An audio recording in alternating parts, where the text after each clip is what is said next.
प्रयाग की महिमा बड़ी अद्भुत है भैया। 1000 बार तुम गंगा जी के स्नान करो, 1000 बार। 100 बार तुम माघ के महीने में गंगा जी के स्नान करो,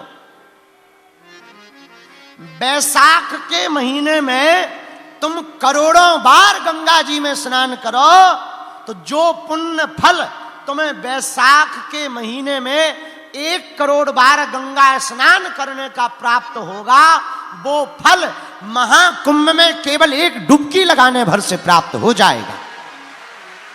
हाँ। ये हम नहीं बोल रहे हैं, आप हमारी बात मत मानिए कि हम बोल रहे हैं, ना ना ना, ऐसा स्कंद पुराण बोल रहा है। 1 डुबकी लगाने का ये पुण्य फल है प्रयाग का। भैया तुम 1000 गायों को दान गोपाष्टमी को करो, 1,00,000 गौओं का दान तुम मकर संक्रांति को करो, 7000 तिल के पहाड़ तुम ब्राह्मणों को मकर संक्रांति को तिल दान के रूप में दो, तो जो पुण्य तुमको 7000 पर्वत तिल के बनाकर दान देने का मिलेगा, वो प्रयाग में कुंभ में 1 संत को मात्र भोजन कराने से प्राप्त हो जाएगा। ये महिमा है कुंभ की, ये महिमा है प्रयागराज की। किसकी महिमा है? जोर से बोलो ना। प्रयागराज की। प्रयागराज की महिमा कब? साधक कहता है, माघ मकर गत रवि जब होई, तीरथ पति आव सब कोई। माघ के महीने में जब सूर्य मकर राशि में प्रवेश करते हैं, सब लोग यहां आते हर साल। पर भैया सुनो, हम लोग दीपक तो रोज जलाते हैं पूजा में, हाँ या ना? बोलिए। जब रोज दीपक जलाते हैं तो दीपावली को बहुत दीपक क्यों जलाते हैं? क्यों जलाते? भैया दीपावली अमावस्या को आती है। कब आती है? अमावस्या कब आती है? जब सूर्य और चंद्रमा दोनों तुला राशि पर पहुंचते हैं, तब दीपावली की अमावस्या का संयोग बनता है। और उस दिन जो भी 1 दीपक जलाता है, 1 दीपक प्रज्वलित करता है, उसे करोड़ों गौ माता का दान देने का पुण्य फल मिलता है, और लक्ष्मी जी का वास सदा सदा के लिए घर पर होता है। भैया उसी प्रकार यहां संगम में स्नान का प्रतिदिन का महत्व है, हर रोज का महत्व है। लेकिन जो भी महाकुंभ में या कुंभ में आकर स्नान करेगा, हम नहीं कह रहे हैं, आप पढ़िए शास्त्रों को। मत्स्य पुराण में वर्णन आया है, महाकुंभ में जो भी डुबकी लगाएगा, कुंभ में जो भी डुबकी लगाएगा, वो जन्म मरण के चक्कर से बच जाएगा। इसीलिए तो भरद्वाज मुनि कहां रहते? भरद्वाज मुनि बसहि प्रयागा, तिनहि राम पद अति अनुरागा। भैया यहां केवल त्रिवेणी भर का संगम नहीं है, यहां एक बट है जिसका नाम है अक्षय बट। आपने सुना है ना? दर्शन किया? अक्षय बट का मतलब क्या होता है पता है तुम्हें? जिसके नीचे बैठकर जो भी कामना, कल्पना या जप, तप, ध्यान, दान, व्रत, संयम, यज्ञ, हवन, पुण्य, सत्कर्म करोगे, वो कभी क्षय नहीं होगा, कभी मिटेगा नहीं। उसी का नाम अक्षय वट कहलाता है। एक बात और सुनो भैया, हाथ जोड़ के प्रार्थना है, जितने रील वाले महाकुंभ आ रहे हैं, हम प्रार्थना कर रहे हैं, भैया तुम घर पर पाप करो तो संगम में कट जाएगा, पर अगर तुम संगम में पाप करोगे तो कहां कटेगा? है? इसलिए बड़ा सावधान रहना प्रयाग में, बुरा ना मानना, बहुत सावधान रहना। जो साधु संत दिखवे बस चरण पकड़ लेना, अवहेलना मत करना, किसी की निंदा मत करना, किसी के ऊपर अत्याचार मत करना। भैया ये महासंगम है, ये महाकुंभ है। तुम घर पर जो पाप करोगे वो यहां कटेगा, लेकिन यहां अगर कोई पाप कर लोगे तो कहां कटेगा भैया? इसलिए यहां जितना हो सके नाम जप करो। ये कोई साधारण भूमि नहीं है प्रयागराज। यहां बगल में ही लेटे हुए हनुमान जी हैं। रोज 1 लाख लोग दर्शन करते हैं लेटे हुए हनुमान जी का। भैया लेटे हुए हनुमान जी के 2 कारण हैं। यहां हनुमान जी विश्राम मुद्रा में, और हम लोग भी जिंदगी में जो कमा रहे हैं ना, जो खा रहे हैं ना, जो काम कर रहे हैं, किसके लिए करते हैं? आराम के लिए। महंगा मकान क्यों बनाते हैं? आराम मिले, हां या ना बोलो। बड़ी और महंगी गाड़ी क्यों लेते हैं? बोलो, आराम मिले। बढ़िया सा भोजन क्यों करते हैं? अरे भैया भूसा में भी तो पेट भर जाना है। पर हम लोग दाल चावल रोटी चटनी पनीर चकाचक पापड़ क्यों खाते हैं? क्या मिले? बोलो। हम लोग गर्मी में क्यों नहीं रहते? एसी लगा के क्यों रहते हैं? क्या मिले? और कौन कौन आराम चाहता है? जरा हाथ उठाओ। जिंदगी में हाथ नीचे कर लो। जिनने नहीं किया भगवान तुम ही देखना। उपाय सुनो। आराम की तलब है तो एक काम कर। पूछो क्या? आ राम की शरण में राम राम कर।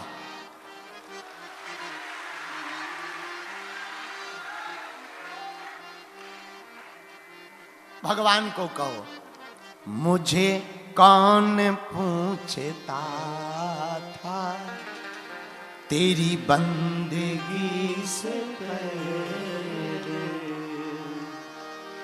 मुझे कौन पूछता था तेरी बंदगी से पहले। गाओ। मुझे कौन पूछता था तेरी बंदगी से पहले, मैं खुद को ढूंढता था, मैं खुद को ढूंढता था इस जिंदगी से पहले। आपको अगर आराम की तलब है तो लेटे हनुमान जी के दर्शन करो। धन्य है प्रयाग। इसकी इतनी महिमा क्यों है? ब्रह्मा जी ने सबसे पहले अगर कहीं यज्ञ किया तो वो प्रयाग में ही किया है।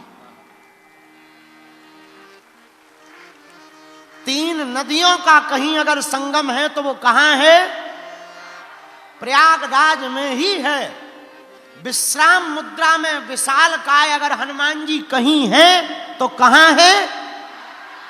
प्रयागराज में ही है। अक्षय वट अगर कहीं है तो कहां है? प्रयागराज में ही है। हर साल माघ के महीने में संतों का मेला जहां लगता है वो भी प्रयागराज में ही लगता है। और भैया महाकुंभ कहीं नहीं पड़ता है। अगर महाकुंभ कहीं पड़ता है तो वो भी इसीलिए तो भरद्वाज मुनि बसहि प्रयागा, तिनहि राम पद अति अनुरागा। गाओ। श्री राम जय राम जय जय राम, श्री राम जय राम जय एक कारण और सुनिए प्रयागराज की महिमा का। एक बार भगवान ने तीर्थों का राजा बनाने का विचार किया। सोचा किसको बनाया जाए। संगम के किनारे पर बसे प्रयागराज को तीर्थों का राजा बना दिया। आज से सब तीर्थ तुम्हारे आदेश पर चलेंगे भैया। इसीलिए प्रयागराज की महिमा है। अलग अलग तीर्थों के दर्शन करने जाओगे, कोई छूट जाएगा, परेशान होगे, जा नहीं पाओगे, पैसा बहुत लगेगा, जेब में उतना रुपया है नहीं है, गरीबी बहुत है, कहाँ तक भटकोगे, कितने तीर्थ जाओगे, कहाँ कहाँ जाओगे। कुछ भारत में है तो कुछ अन्य देशों में भी है। हिमालय बहुत ऊंचा है, केदारनाथ बहुत ऊंचाई पर है, बद्रीनाथ बहुत ऊंचाई पर है। भैया इतने तीर्थ हम जा नहीं पाएंगे महाराज, बहुत परेशान है, कोई उपाय बताओ एक ही जगह पर काम हो जाए। तो संत बोले भैया, भगवंत श्री ठाकुर जी बोले सुनो, किसी को कहीं भटकने की जरूरत नहीं है। जो भी कुंभ में आकर यहां डुबकी लगाएगा तो उन मनुष्य, नाग, गंधर्व और किन्नरों के साथ सब तीर्थ आकर के यहां डुबकी लगाएंगे, सब तीर्थ के जाने का फल प्राप्त हो जाएगा। कितनी बढ़िया बात है। 5 किलो मेढक तौलना हो और अलग अलग मेढक रखोगे तो एक आध उचट ही जाएगा। 5 किलो मेढक तौलना हो और अलग अलग मेढक रखोगे तो एक दूठा उचक जाएंगे। जब तक 5 किलो होगा तब तक फिर फटा। क्या करें कि 5 किलो मेढक की तुलाई हो जाए। एक काम करो, एक ही मेढक खोजो जो 5 किलो का होवे। हाँ, झंझट खत्म। एक पकड़ो। हम नहीं कह रहे, संत कह रहे, एक ही साधे सब सधे, सब साधे सब जान।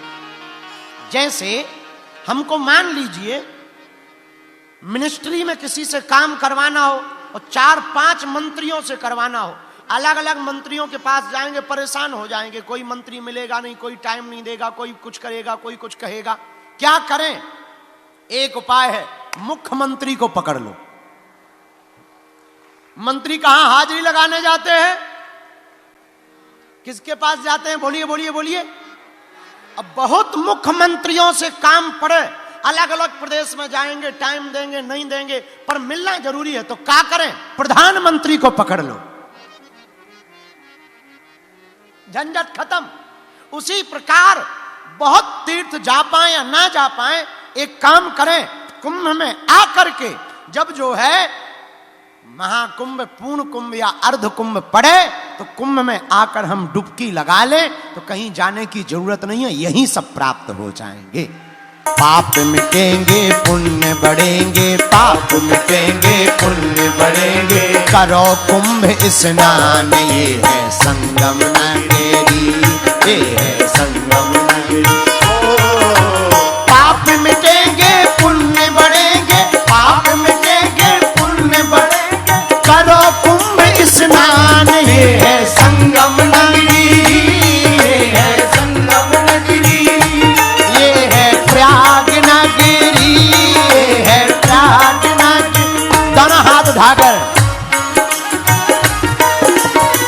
हरि बोल।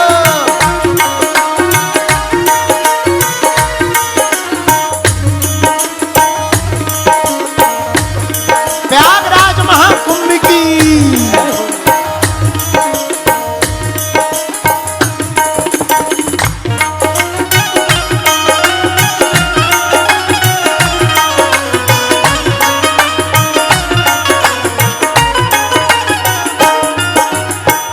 मिटेंगे पुण्य बढ़ेंगे, करो कुंभ स्नान, ये है संगम नगरी, ये है संगम नगरी, ये है संगम नगरी, ये है संगम नगरी। और बरसों के बाद भैया हो, बरसों के बाद भैया ऐसा ही अवसर आया है, हाँ आया है। बरसों के बाद भैया ऐसा ही अवसर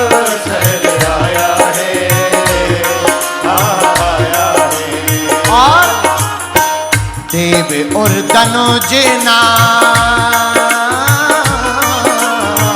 सबके मन को यह भाया है, आंधी भाया है।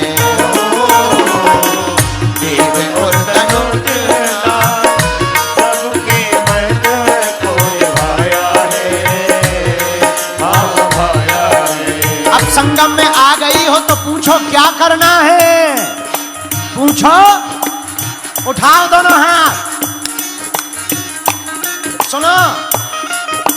संत दरस कर डुबकी लगा लो, संत दरस कर डुबकी लगा लो, संत दरस कर डुबकी लगा लो, संत दरस कर डुबकी लगा लो।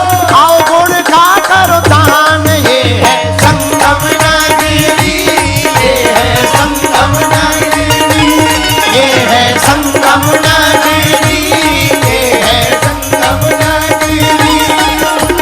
पाप मिटेंगे पुण्य बढ़ेंगे, पाप मिटेंगे पुण्य बढ़ेंगे, पाप मिटेंगे पुण्य बढ़ेंगे, पाप मिटेंगे पुण्य बढ़ेंगे। करो कुंभ स्नान, ये है संगम नगरी, ये है संगम नगरी, ये है संगम नगरी, ये है संगम नगरी। किस किस को डुबकी लगाना है जरा हाथ उठाओ भैया। तो जो ताली ना बजाए उसे अपने अपने पड़ोसी की कसम है। हरि बोल।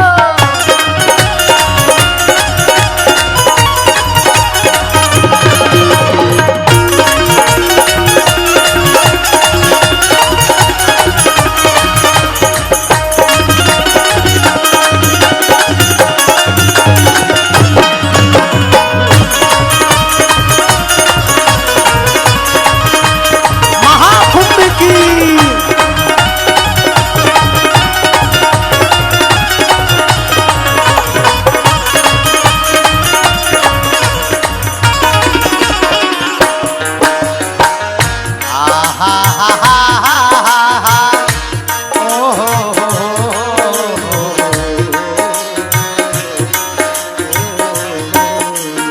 सुनो। दुनिया के लोग आए हो, देख कर हुए हैं सब गंगरे, आजी गंगरे। दुनिया के लोग आए, देख कर हुए सब गंगरे,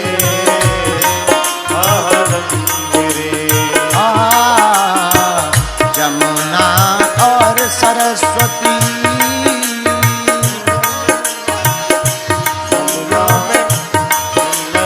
सरस्वती के संग में बहे माता गंगरे, माता गंगरे। जमुना और सरस्वती के संग में लहरे माता गंगरे, माता गंगरे। पर कोई पूछे महाराज त्रिवेणी संगम करता क्या है, तो बताना दोनों हाथ उठा करके।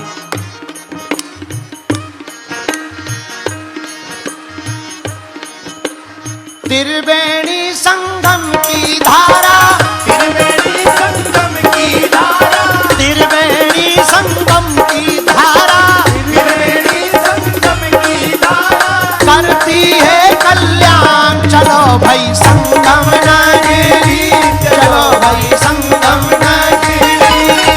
ओ त्रिवेणी संगम की धारा, त्रिवेणी संगम की धारा करती है कल्याण। चलो जी संगम नगरी, चलो जी संगम नगरी।